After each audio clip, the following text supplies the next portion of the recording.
Merci de nous rejoindre sur Okatangassi Territoire Télévision, votre chaîne partenaire. Mesdames, Messieurs, bonjour, bonsoir. Le tout dépendra de l'heure à laquelle vous allez consommer cette production de l'heure des gloires sur votre télévision. L'heure des gloires qui revient sur le moment des reines, des athlètes, des clubs.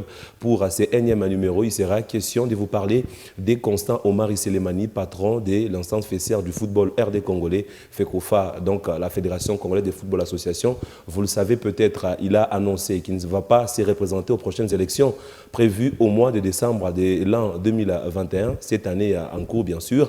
Alors de ce point de vue, on réalise qu'il va faire 13 ans depuis qu'il est à la tête de cette Fédération congolaise de football association. Il a été là depuis 2003, lui qui est né un certain 14 janvier 1958 à Bukavu. Alors pour en parler, il sera question, n'est-ce pas, d'échanger avec Don Jean-Luc Kapend qui nous fait l'honneur d'être avec nous sur ce plateau pour parler des Constant Omari Selemani. Ça sera pour la toute première fois de la voir sur ce plateau et surtout dans ces programmes de l'heure des gloires. Jean-Luc Kapend, bonne arrivée.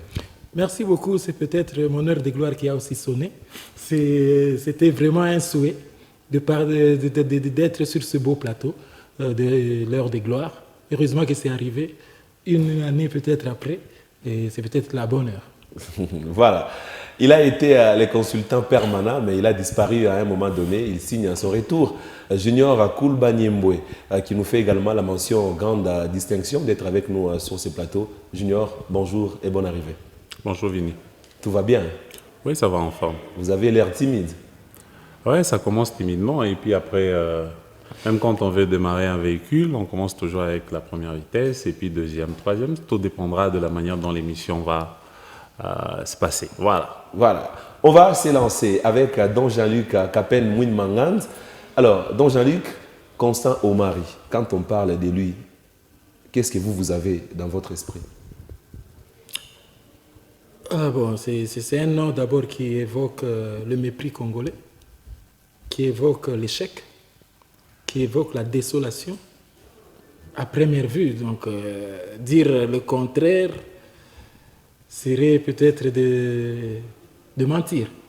Constant Omari, quand vous citez ce nom-là, quand bien même qu'il peut avoir un apposé ou un synonyme homme moderne, mais à première vue, c'est le synonyme de l'échec. Alors, vous, de manière singulière, quand est-ce que vous l'avez connu? Non, personnellement, j'ai connu le nom de Constant Omari par la voix de la musique, avec le Mabanga dans notre musique congolaise, l'homme moderne à l'époque, chanté par les Wenge, chanté par Kofi Olomide ou par d'autres groupes musicaux. Et les premiers contacts de manière professionnelle entre Jean-Luc Kapend et Constant Omari, ou quand je l'ai connu en matière de football ou de sport, c'est pratiquement au début des années 2000, quand j'ai commencé avec la presse sportive.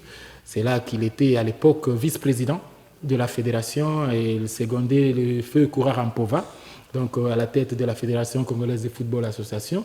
Et le comité qui avait été élu, si je ne me trompe, en 2001, à la succession de Bonandeke, de Nozi Mwamba et tous les autres, dans lequel il s'est retrouvé. Donc c'est là que j'ai connu Constant Omari. Et par la suite, Kourara est parti un peu plus tôt. Il est décédé, je crois, c'était un mois de décembre, si je ne me trompe, 2003 ou 2002. Et c'est là qu'il a pris les rênes. Et à l'époque, nous, on l'appelait, quand on était, je me rappelle, à Mosaïque Radio-Télévision, à l'époque, c'était très difficile. Ce n'est pas comme aujourd'hui où HK6 peut disponibiliser un budget pour la communication, pour appeler, faire un duplex. À l'époque, c'est les journalistes qui se débrouillaient pour appeler la personne. Donc, c'était parmi les rares personnes que vous pouviez biper et il vous appelle, vous le faites passer dans votre émission. Donc, c'était l'un des premiers contacts que j'avais eu avec Constant Omari. Il avait un numéro avec 4 et 9 et un 8 là, à la fin, je crois 28. Et on le bipait comme ça pour passer dans les émissions, nous donner des infos. C'était le premier contact avec Constant Omari en tant que dirigeant sportif. Alors, c'est même le pourquoi de votre présence sur ces plateaux, parce qu'on parle de lui. Vous l'avez connu, étant donné que vous avez beaucoup d'années, n'est-ce pas, dans le monde journalistique. Bon, le fait de le côtoyer, d'avoir échangé plusieurs fois avec lui, alors ça me fera plaisir d'avoir, n'est-ce pas, d'autres éléments que beaucoup ignorent sur Constant Omari Selemani. Alors, Junior Koulbanyembwe, Constant Omari Selemani, est-ce que son nom Constant correspond à ce qu'il fait? Je crois oui, parce qu'il a été constant dans le mal du football congolais. Il est vraiment resté constant, il est resté égal à lui-même. Je crois que pour remonter les années et voir la gloire du football congolais, surtout parlant de l'équipe nationale, j'avais bien exempté Mazembe parce que tout ce que Mazembe a fait durant les 10 dernières années dépendait de l'organisation interne du club, dépendait également de la volonté de pouvoir bien faire les choses, même si après il y a toujours des petits problèmes administratifs au sein du club. Mais Mazembe, au départ, a eu quand même un président qui est plus que sportif, c'est-à-dire il a dû penser à son club, il a dû penser aux résultats, parce que les résultats dépendaient aussi de sa gloire. Aujourd'hui, vous savez ce que le football lui a donné comme gloire, dans le monde même, et même en République démocratique du Congo, par rapport aussi à d'autres activités qu'il fait, qui sont en opposition avec le football. Mais Constant Omari, je crois que c'est quelqu'un par son parler qui a su ménager tout le monde, qui a mis tout le monde dans sa casserole, même le tout grand du sport, qu'on a pensé que c'est des gens qui pouvaient l'amener sur la bonne voie. Ces gens-là ont bouffé dans la même casserole que Constant Omari. Parce qu'après, je veux vous rappeler, en 2006, si j'ai bonne souvenance, même l'équipe de Mazembe, avec Moïse à la tête de Mazembe, ces gens-là nous ont poussé à faire une marche contre Constant Omari. Quand, en fait, les voix n'étaient pas les mêmes, la vision n'était pas la même. Vous sentez qu'on a déploré la mégestion de la personne et surtout le fait de ne pas s'intégrer totalement dans la gestion du football congolais. Parce que certaines solutions des parts entières doivent venir de propositions de la fédération, même si après il y a un ministère de sport. Je pense que le président de la fédération est quand même à un titre semblable à celui d'un ministre pour proposer quand même des solutions. Je crois que, comme le directeur Jean-Luc l'a dit, aujourd'hui parler de Constant Omari en bien, ce serait peut-être mettre un couteau dans les cœurs de ce Congolais sportif-là qui ont tant souffert, mais il a quand même fait aussi des petites bonnes choses, seulement qu'il faut dire que le bilan, il est largement négatif, ce qui fait que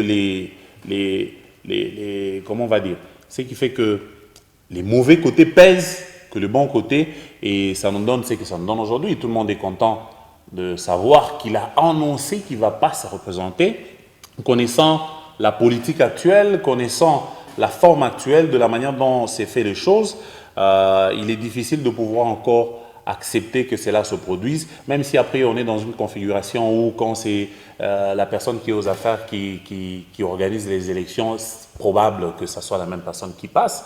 Nous allons peut-être revenir dans le passé pour parler de ce qui s'est passé à Lubumbashi, les récentes élections à Lubumbashi avec Bonandeke. Il y a eu beaucoup de problèmes autour de ça, à Kaloueloge bien sûr. Donc, je crois que le public congolais est quand même heureux de pouvoir savoir que le monsieur ne sera pas là, parce qu'il a quand même fait souffrir on aura le temps de brosser sur cet aspect des choses. Mais bon, donc Jean-Luc Apenz, vous dites que c'est peut-être la déception du football congolais, c'est les plus mauvais, les plus peut-être méchants. On parle de football, on ne parle pas de sa personne, mais plutôt de son apport dans le football congolais. Mais bon, ne pensez-vous pas que vous êtes contredit? Quand par exemple en 2015, la FIFA compte faire avec lui, il devient membre et les années qui ont suivi, il a été non seulement au niveau de la FIFA, au niveau de la Confédération africaine de football, jusqu'à être président intérimaire. Peu avant, il était vice-président. Alors, vous dites qu'il n'a pas été bon, mais des instances sérieuses ont fait avec lui. Qu'est-ce qui expliquerait cet aspect des choses? Heureusement que vous avez donné un très bel exemple pour nous prouver que ces instances-là n'étaient pas sérieuses. Vous parlez de 2015 où on a élevé Omari à la CAF, on a élevé Omari à la FIFA. Je vous rappelle que ces instances-là n'étaient pas sérieuses parce que son président, son secrétaire et même le président de la CAF ont été chassés. Le président de la FIFA, Blatter, Jérôme Valk, qui était secrétaire général de la FIFA, ont été condamnés jusqu'en 2028. Notre ami Jérôme Valk ne sera pas éligible. Jusqu'en 2025, Blatter ne le sera pas. Et maintenant, on vient même d'allonger, on a même ajouté plus de 6 ans. C'est pour vous dire que les dirigeants de la FIFA qui étaient là à l'époque n'étaient pas sérieux. Donc, ce n'était pas des instances sérieuses, c'était juste une mafia. Et entre mafieux, on peut se faire des cadeaux, on peut se faire des promotions. Donc, dire que les instances de la FIFA étaient sérieuses pour prendre Mais Constant Omari... après tout ce qu'il y a eu, il a été parmi les rares, n'est-ce pas, à rester. Parce non, il n'est pas resté, il est parti. Il vient de partir, mais on est en train... Il a quand même commencé avec lui. Non, monsieur Vini, vous êtes à la pointe de l'actualité. Vous savez qu'au mois de janvier, monsieur Constant Omari a vu sa candidature être refusée au niveau de la Fédération internationale de football association. Et maintenant, pendant que nous parlons avec vous, il est sous enquête de la FIFA et les conclusions vont tomber dans les 2 mois. Donc, avant que nous n'arrivions à son élection, je dois vous dire que c'est d'abord une fuite en avant. Parce que même Omar, il sait que la FIFA va le sanctionner d'ici là. Il ne sera pas éligible dans le monde du football pour beaucoup plus d'années.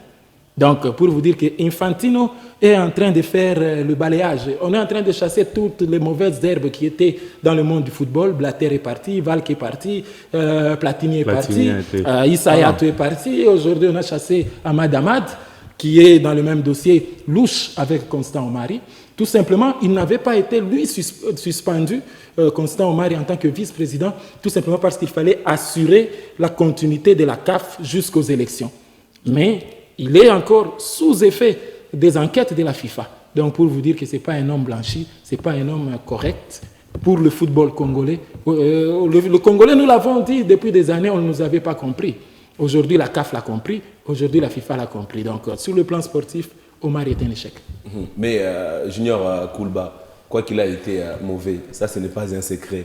Mais bon, grâce à lui, ou soit pendant son règne, on a vu quand même le football congolais être aux cheveux du football continental, avec notamment les TP Mazembe. Certes, vous avez oui, dit mais c'est ça que j'ai dit. On a vu quand même une équipe nationale de la RDC finir à 3e. Vini, il faudrait pas qu'on tombe dans la confusion. Il ne faudrait pas qu'on fasse les choses comme si on était des amateurs. Aujourd'hui, tout le monde crie que le football congolais a baissé des niveaux. Je vous ai dit l'autre fois à la radio que le football congolais a toujours été ce qu'il a été. Il a toujours été ce que nous vivons aujourd'hui. À la simple différence que les TP Mazembe, qui à ce moment-là étaient en forme, étaient en train de couvrir toutes ces bêtises-là aux yeux du monde. C'est pourquoi Patrick Casson de l'autre fois vous a dit que les TP Mazembe était l'arbre qui cachait la forêt. Exact. Pourquoi? Parce que au dépend des résultats du TP Mazembe Anglebert, on parlait du football congolais en général à travers le monde. C'était par rapport aux résultats du TP. Le TP gagne en 2009, en 2010, ils font un doublé. Ils vont à Abu Dhabi, ils reviennent certes à la 6e place, mais l'année d'après, ils reviennent encore pour prendre la 2e place après l'Inter de Milan. Ils font parler du football congolais. C'est l'ambassadeur idéal du football congolais pendant 10 ans à peu près. Vous comprenez un peu? Ça n'a rien à voir avec l'organisation de la fédération. C'est vrai que la fédération accompagne le TP. C'est vrai que les TP aujourd'hui, on peut le dire, c'est une équipe qui reste encore dans un système supporter subvention parce que l'État met quand même de l'argent quand il s'agit des déplacements, surtout en international. Donc la fédération, obligatoirement, ils interviennent. Mais qu'est-ce qu'ils font? Nous connaissons la relation Moïse Katumbi aujourd'hui avec Constant Omari. Moi, je peux jurer que Constant Omari, quelquefois, il a eu de pots de vin, d'un peu partout. Ce que le directeur Jean-Luc est en train de dire, ce n'est pas une mince affaire, ce n'est pas des choses qu'il faut prendre à la légère. Quand vous prenez quelqu'un comme Michel Platini, il a beaucoup donné pour le football français, il a beaucoup donné pour le football européen. Mais le fait seulement qu'il ne soit pas resté logique, qu'il a perdu son idéal, qu'il est allé au-delà de textes qui régissent le football. Il est sanctionné. Au-delà de l'éthique. À un moment, je le dis souvent, quand vous faites des choses ou quand vous posez des actes, il faut vous poser d'abord la question, vous faites l'introspection. Est-ce que ce que je fais rencontre d'abord le bon sens au-delà des intérêts personnels? Il faudrait que ça rencontre le bon sens. Aujourd'hui, on dit que non, il a accompagné le football congolais. Attends, aujourd'hui, l'équipe nationale est à nu. Pourquoi? Parce que Mazembe n'est pas en forme. Rappelez-vous, avec Moutoubile Santos, le CHAN 2009, Mazembe avait 11 joueurs. Je crois 11 ou 13 joueurs dans la sélection. Et de 11 débutants, il y avait au moins 10 à 9 joueurs du TP Mazembe Anglebert. Qui était en forme à ce moment-là? Qui gagnait la Ligue des Champions? Vous avez vu les résultats? Une année après, vous avez vu les résultats. Donc, à un moment, la sélection dépend aussi du comportement de club, que ce soit en dehors du pays, que ce soit au pays. Mais si déjà au pays, le football est malade à ce point là-bas. Aujourd'hui, avec tout ce problème financier que le TP Mazembe a eu, tout ce problème d'ordre politique que le TP Mazembe a eu, vous avez vu comment le football a régressé? En réalité, ce n'est pas le football congolais qui a régressé. En réalité, c'est Mazembe qui vendait l'image du football congolais, qui a régressé. Et c'est comme ça qu'aujourd'hui, qu'on parle de l'élimination en cascade de clubs congolais. Parce que jadis, à part Mazembe, c'était V-Club qui essayait. V-Club qui a tenté de copier les méthodes de Mazembe. En fait, qui a quand même commencé à suivre Mazembe. Mais attends, ça ne marche toujours pas. V-Club a fait la finale de la Ligue des Champions. Oui, mais après la finale, quel est l'autre jour qu'ils ont passé ces caps-là? Je pense qu'ils ont fait aussi une demi-finale. Hein? Ils ont fait une finale, mais en Coupe de Confédération. En Coupe de Confédération, voilà. Donc en Ligue des Champions, après la finale, c'était fini. Il n'y a que Mazembe qui fait ça. Donc ça n'a rien, pour moi, ça n'a rien à voir avec la politique de la fédération. Parce que déjà, au niveau national, il n'y a aucune politique nationale sportive. Il n'y en a pas. L'État n'accompagne presque pas le club. Prenez le cas de l'équipe nationale tout récemment. Les fonds sortent 24 heures avant. Mais que dire des clubs? C'est pourquoi je vous ai dit que le club, au départ, doivent d'abord avoir des organisations en interne avant que la fédération ne puisse les accompagner. Mais Constant Omari est venu ici, on l'a vu danser à l'OFO, il a pas un président de fédération, aucune politique, qui n'a rien apporté. C'est vrai peut-être qu'il a, je dirais, qu'il a peut-être pesé dans le suivi de fonds, tout ça. Mais parce qu'après, il y a une contrepartie. Nous savons comment Moïse a traité tous ces gens là-bas. Les Constant Omari, les Claude Leroy, les gens qu'on pensait que c'était des gens avec toute... la bonne éducation, on se disait que les Blancs c'était... Mais ils ont été réduits au néant. Et finalement, moi je pense que Constant Omari c'est quelqu'un qui diminue face à l'argent. Et je suppose que dans toutes ces magouilles qu'il y a au niveau de la CAF, de la FIFA, il doit être trompé. Il doit être trompé parce que ces hommes de main, les Issa et Atou, tout ça, ils sont partis. Aujourd'hui, il est le seul. Peut-être qu'il est resté un peu isolé. Et c'est comme ça que dans les 2 mois, nous saurons ce qui va se passer avec le monsieur. Voilà. Je voulais ajouter, Vini, nous devons être sérieux parce que Constant Omari ne doit pas se cacher derrière un doigt qui est le tout-puissant Mazembe. On juge la fédération par l'organisation de ses championnats, par l'organisation de ses sélections, voilà, de sa direction technique nationale, pas par l'organisation des clubs. Les clubs, ce sont des entités autonomes avec des numéros qui sont seulement affiliés à la fédération. Donc, si on devait juger Constant Omari, c'est par rapport à l'organisation des championnats. L'organisation des championnats locaux, l'organisation des championnats au niveau provincial, l'organisation des championnats au niveau national. Constant Omari a eu plus de 18 ans à la tête de la fédération. Aujourd'hui, quelle est la formule de la Ligue nationale de football qui est son championnat d'élite? C'est chaque année que nous avons une nouvelle formule. C'est chaque année que nous définissons comment organiser les championnats. C'est chaque année qu'il y a les mêmes difficultés qui reviennent. 18 ans. Même un enfant qui va à l'école, il y a une maternelle, il y a une section primaire, il y a un cycle d'orientation, il y a les humanités, il y a l'université. Donc en 18 ans, Constant Omari devait nous laisser un héritage en termes d'organisation footballistique. Il a été plutôt constant, comme son prénom. Il a été constant. Parce qu'aujourd'hui, quand vous prenez les exploits de Mazembe, vous prenez les exploits des V-Clubs, sur une période, quelle est la part de la fédération? Est-ce que la fédération aide Mazembe à avoir un bon championnat? Non. Est-ce que la fédération a une politique sportive de suivi, des programmes d'encadrement, de formation et même de compétition des équipes? Non. Quand Mazembe recrute, quand Mazembe fait son staff technique, il le fait en concertation avec la fédération? Non. Donc, les résultats de Mazembe sont à mettre à l'actif de l'organisation parfaite de Mazembe. Alors, j'ai une question pour vous. Oui. Parce qu'au pays, vous l'avez dit, c'est depuis 2003 qu'il a la tête de cette fédération. Mais toutes les fois, il a été élu par les ligues. Si vous dites que il ne fait rien, aucune politique, mais pourquoi il a continué à bénéficier de la confiance des dirigeants des différentes provinces pour rester là? Est-ce qu'il a continué à bénéficier de la confiance ou il a continué à dompter ses dirigeants des ligues et des fédérations et des ligues provinciales et nationales? Je vous rappelle, si on doit revenir dans la forme des organisations des élections au niveau de la fédération, nous sommes en 2007, quand il y a eu sa première élection après après sa succession, après sa succession du côté de l'équipe de Kourara. Oui. C'est du côté de Kindu qu'il organise les élections. Il choisit Kindu tout simplement parce que les autres avaient difficile à se déplacer vers Kindu. À l'époque, pour faire Kindu, je me rappelle, pour y avoir été en cette année-là, 2007, il fallait, pour le compte de la Coupe du Congo que Maniema Union avait gagné pour la première fois. Et ces élections fédérales sont financées par le président Tango Faure et une grande dame de l'époque, que je ne vais pas citer, qui était dans la famille présidentielle, qui vont affréter un avion pour vendre la ville de Kindu. Et là, Constant Omari sélectionne ses électeurs. Donc vous êtes avec lui, vous montez dans l'avion, vous allez à Kindu. À l'époque, il n'y avait qu'une seule compagnie qui faisait Kindu. Et pour y aller, et vous y allez aujourd'hui, et la rotation pour le retour, ça prenait 2 semaines. Ce qui faisait que c'était une zone totalement inaccessible où il est allé organiser les élections. Après ces élections, 3 ans plus tard, nous sommes à Lubumbashi en 2010.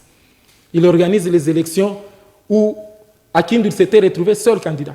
Seul. Parce que les autres candidats n'avaient plus de moyens pour se déplacer. Il a muselé les Max Moquet et tout cela qui voulaient prétendre. En 2010, il organise d'autres élections que Moïse Katumbi achète pour lui. Au niveau de Kaloubo Lodge. Bonandé qui est arrivé avec tous ces projets. Moïse a aussi contribué à l'échec du football congolais. En s'alliant avec Constant Omari, oui, il a contribué à l'échec. Parce que l'alliance entre Moïse et Constant n'a pas profité aux autres équipes. Seulement à Mazembe. Ça a profité à Mazembe, ça n'a pas profité aux autres équipes. Mais Moïse, même seul, sans Constant Omari, pouvait réussir. Donc je pense que si Moïse pouvait s'allier à Constant Omari, ça ne pouvait être que dans l'objectif que ça profite aux autres. Mais si ça n'a pas profité aux autres, c'était vraiment inutile. Donc la forme des élections organisées par Constant Omari laisse à désirer. Il a falsifié le statut de la fédération pour faire en sorte que pour atteindre le poste de président de la fédération aujourd'hui, il faut avoir la mesure et la taille de Constant Omari.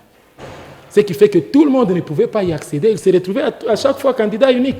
Le président des ligues, ce sont des présidents que lui-même a fomentés, qu'il a créés. À l'époque, il était même en train de les acheter en promettant de faire des sièges de ligues dans chaque province.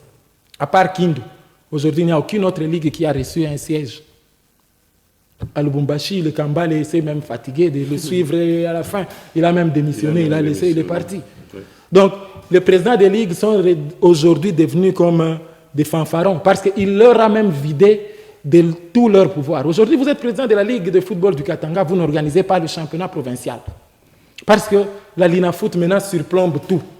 Donc, le président de la Ligue de football, de la Ligue nationale de football devient un super président des ligues.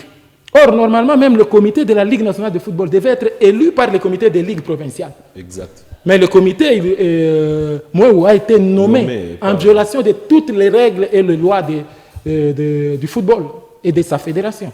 Donc, c'est pour vous dire, parler de la fédération aujourd'hui qui lui donne son crédit pour qu'il postule davantage, ce n'est pas dans le sens des textes, c'est dans le sens de son impérium qu'il a assis sur le football.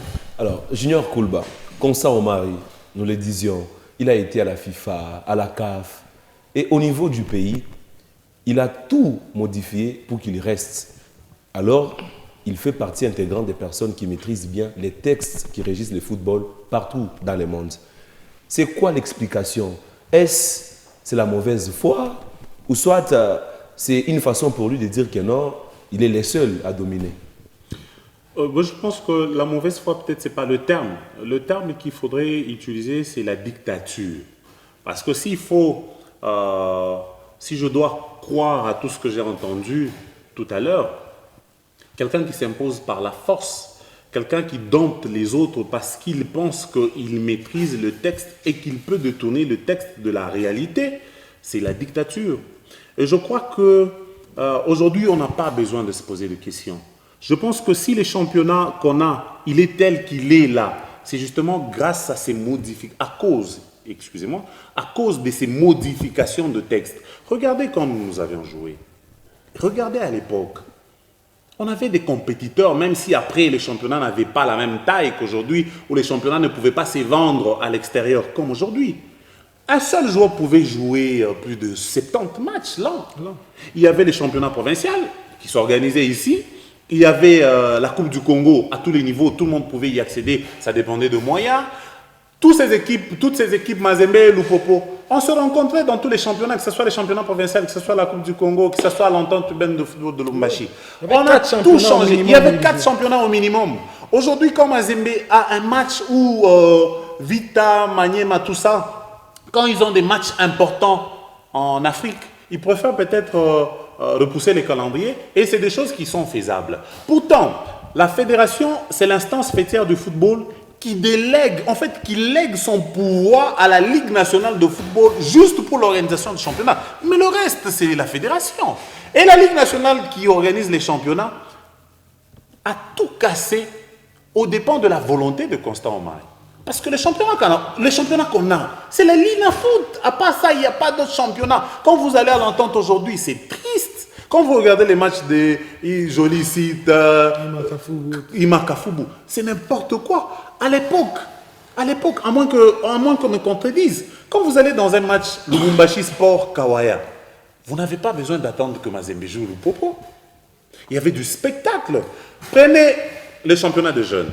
Quelle est la politique qui a été instaurée pour que ce championnat-là prenne de l'élan? Parce que jusque-là, on a des jeunes qui traînent encore, on a peut-être des organisations en interne qui encadrent des jeunes, mais ils vont où? Moi, je ne connais pas un championnat national de jeunes. Je ne connais pas. Les dames ici qui jouent,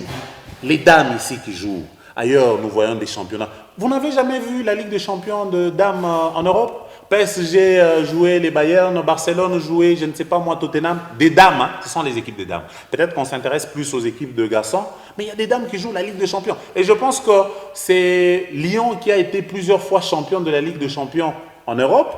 Je crois 3 fois quelque chose comme ça. Lyon, voilà. 3 fois quelque chose comme ça. Mais ici, les dames qui jouent, la finalité, c'est quoi?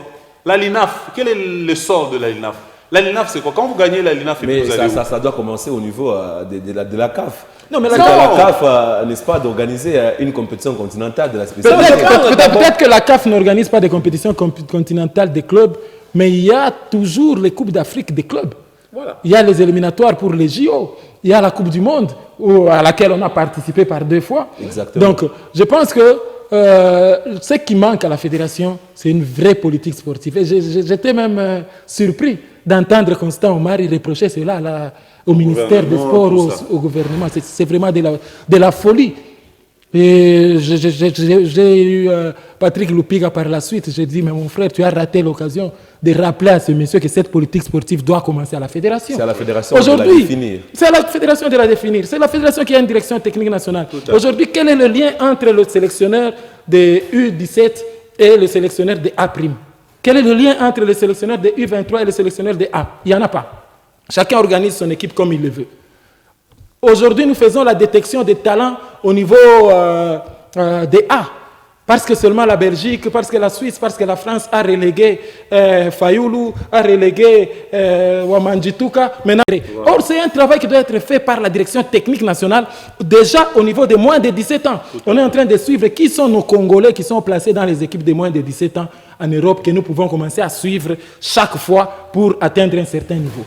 Quand nous organisons le championnat national, même si ça vient une fois tous les 5 ans, au niveau des jeunes, nous, même si on se cache derrière le tournoi Jeunes Talents de RTL, ou on se cache derrière un tournoi scolaire pour penser qu'on organise le championnat national des jeunes.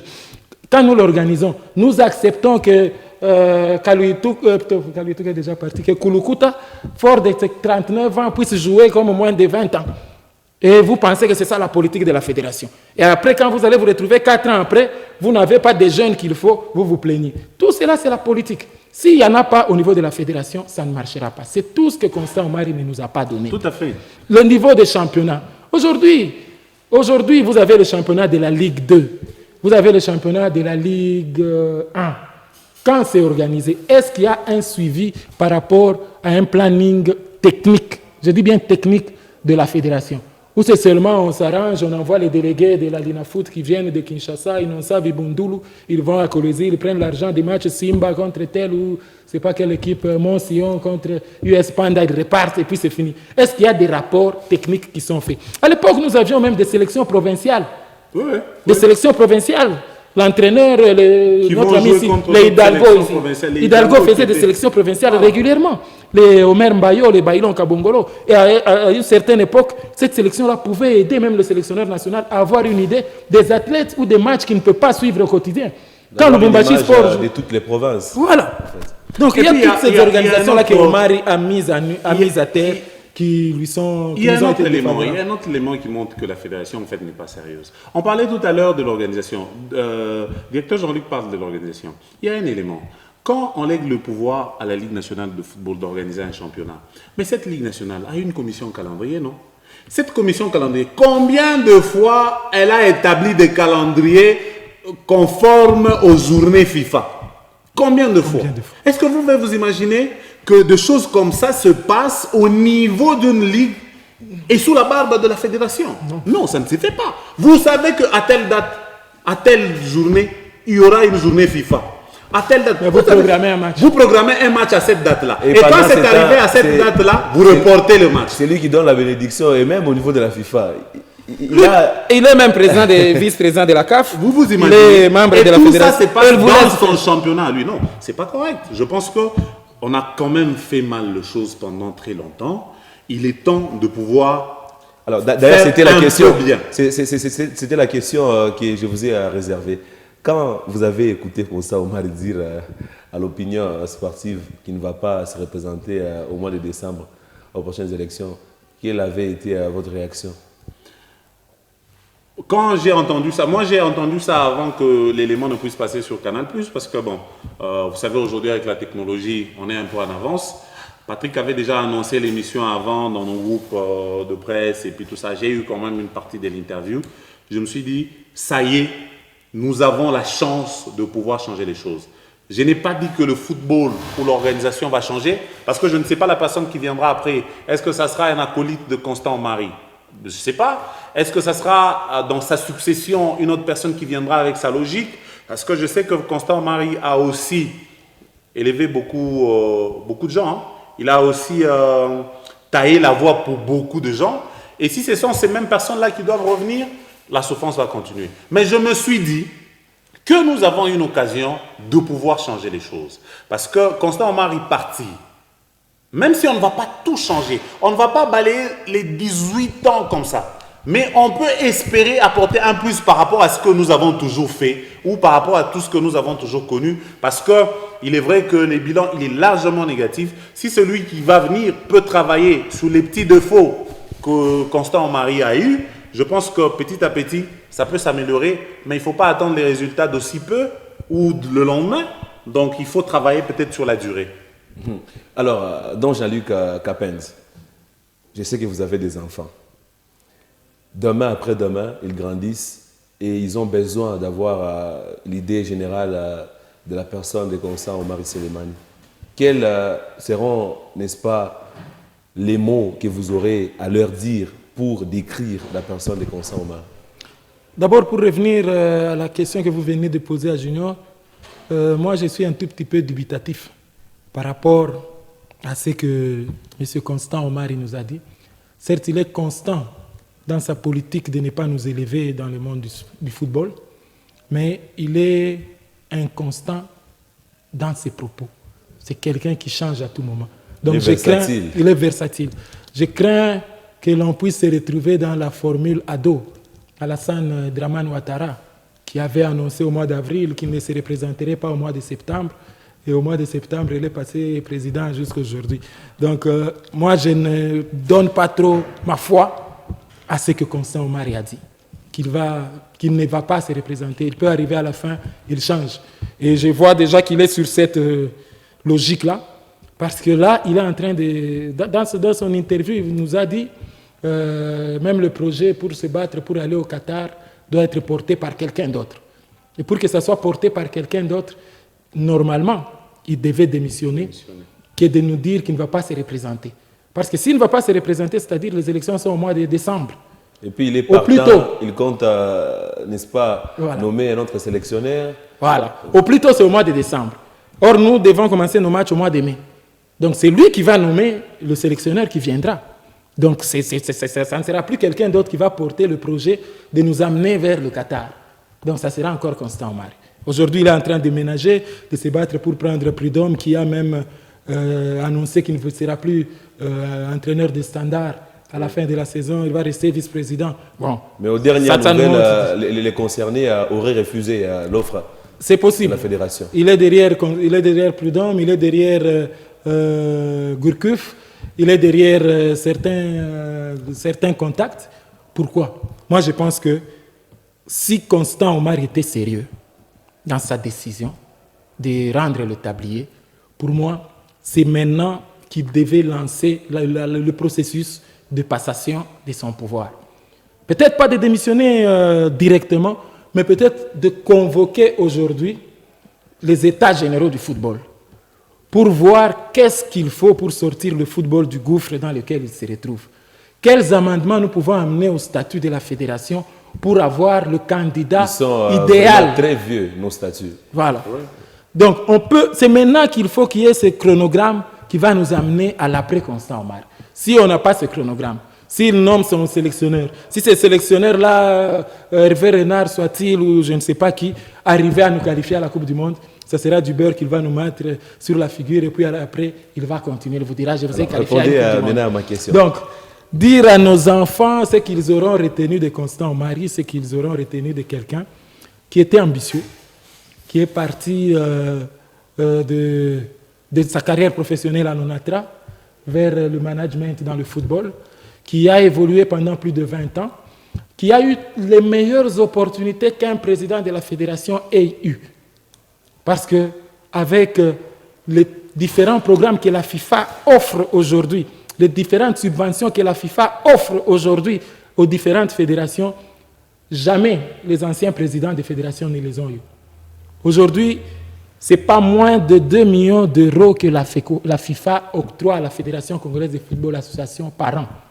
Gianni Infantino nous l'a dit ici à Lubumbashi. Dans dans l'Olympiade qui passe entre 2 Coupes du Monde, on offre 5 millions d'euros à toutes les fédérations pour stimuler. Mais malheureusement, notre fédération n'a même pas de caisse. Voilà. Ce qui vous fait 1 500 000 que la fédération, par solidarité, offre aux pays, aux autres fédérations subsahariennes ou des pays qui sont en difficulté. 1 500 000 euros. Ça, c'est pour seulement la rubrique relative aux entrées de la Coupe du Monde. Mis à part cela, nous avons les frais qui sortent pour subventionner ou faire la promotion du football féminin. C'est 300 000 euros l'an. Mais pour organiser la Coupe du Congo des dames, la dernière fois, il a fallu qu'on fasse du désordre au stade même du 20 mai pour qu'on donne 15 000 $. On donne à la dame, la fille, à l'ancien Kabbalah, c'est ce qui 15 000 $. Sur 300 000 euros. Chimpumpu. La fille à Chimpumpu, voilà, merci beaucoup. Pour la promotion du football des jeunes, c'est plus de 150 000 euros. Donc, si on fait le total, notre ami a plus de 1 500 000 euros, ce qui fait presque 1 800 000 $ américains. Sans compter les bonus qu'il reçoit quand Mazembe se classe en ordre utile au niveau des compétitions africaines, parce que la fédération a son pourcentage, ce n'est pas les 5%. Quand un club se classe en ordre utile, même tout les ça, recettes à des même des CMPA, même reçus. Au niveau du pays... On peut même écarter tout cela. Affiliations. Mais avec tout ça, la fédération pouvait avoir des programmes assez ambitieux. La fédération ne pouvait pas acheter de l'eau avec l'argent du gouvernement. La fédération ne pouvait pas payer les billets du sélectionneur avec l'argent du gouvernement. Les 1 million vont où? Aujourd'hui, le centre Kourara Pova, qui avait été, où on avait mis la première pierre par Sepp Blatter en 2006. Il y a eu encore une autre première pierre qu'on a voulu mettre par Infantino. Heureusement qu'on lui a dit, quand il est arrivé à Kin, non, on n'y va pas. Ça allait être une deuxième. Ça allait être une deuxième pierre. Alors, pour avoir un bâtisse, comme peut-être le bâtiment ici de HK6 a coûté 10 000 briques, donc il fallait 10 000 pierres pour terminer cette histoire. Donc, Constant Omari, c'est tout ce que mes enfants peuvent retenir. Voilà. Alors, nous sommes obligés de chuter, mais une dernière question à vous, Junior Koulba. Est-ce que le fait de voir Constant Omari annoncer son départ, ce n'est pas parce qu'il a été abandonné au niveau de la FIFA, tout comme au niveau de la CAF, parce que c'était les 2 instances qui faisaient sa force? Je ne pense pas. Je dirais peut-être que il est malin, il a compris que l'avenir est très très sombre, qu'il a fallu quitter les bateaux avant que les navires ne puissent couler. Parce que ce qui est vrai, l'avenir est très sombre pour le gars. Comment expliquer que quelqu'un qui reçoit autant de millions voudrait que la FIFA continue à subventionner la CAF parce qu'il est classé parmi les championnats en difficulté? Et cette personne préfère que ces championnats restent qualifiés championnats en difficulté pour être subventionnés. Ce n'est pas logique. Et je trouve que c'est quelqu'un, comme le directeur l'a dit, qui est ambitieux mais qui n'a réalisé aucun de ses objectifs. Aucun. Et ça sera même par ici que nous allons tirer les pièces de ces magazines à l'heure de gloire. Sur votre télévision, il a été question de vous parler de Constant Omar Selemani, président de la Fédération congolaise de football association. Pour, n'est-ce pas, se faire, on a été avec Don Jean-Luc Capen Mouine Mangans, qui a été, n'est-ce pas, avec nous pour la toute première fois dans ces magazines. Nous vous disons sincèrement merci d'avoir répondu favorablement à notre invitation. C'est moi qui vous remercie pour l'honneur que vous m'avez fait d'être suivi par ces téléspectateurs de l'heure de gloire. Une première, j'espère que ça ne sera pas la dernière. Ça ne sera jamais la dernière fois, surtout que vous êtes en forme, surtout que vous êtes encore jeune et vous avez de la matière à donner à tous ceux-là qui nous regardent. On a été également avec Junior Koulba Niembwe, qu'on appelle au sommet. Merci. Merci, Vini. On vous retrouve à la semaine prochaine pour un autre numéro de ces magazines. Portez-vous bien et excellente suite des programmes sur Okatanga Territoire Télévision.